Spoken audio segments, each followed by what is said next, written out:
Good evening. I know I can speak for all Americans when I say our hearts are with the people of New Orleans after the despicable attack that occurred in the early morning hours.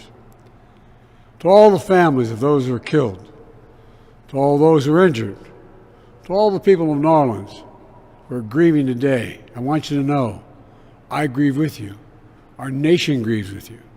We're going to stand with you as you mourn and as you heal in the weeks to come. I want to thank our brave first responders and law enforcement personnel who stopped the attacker in his tracks before he could kill or injure even more people.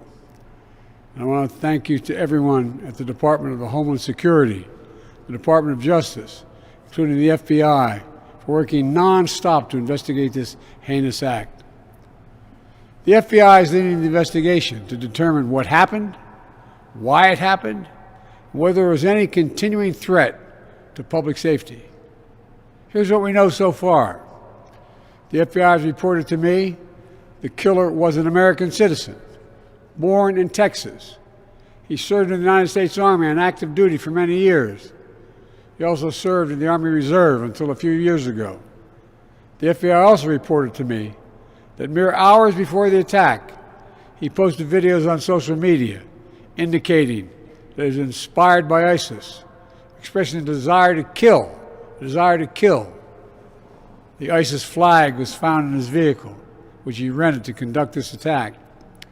Possible explosives were found in the vehicle as well, and more explosives were found nearby.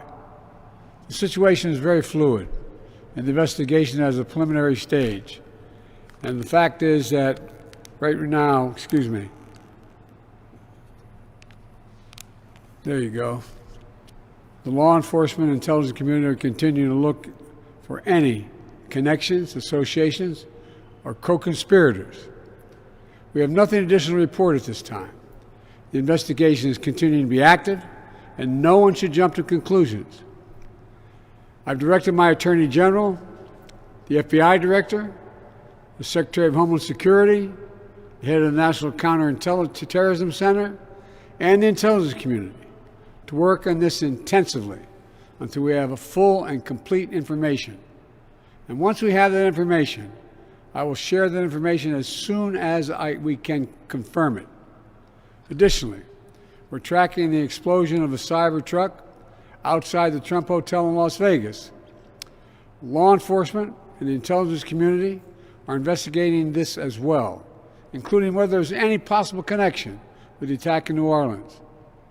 Thus far, there's nothing to report on that score at this time. I directed my team to make sure every resource is made available to federal, state, and local law enforcement to complete the investigation in New Orleans quickly and to make sure there's no remaining threat to the American people. And we'll support the people of New Orleans as they begin the hard work of healing.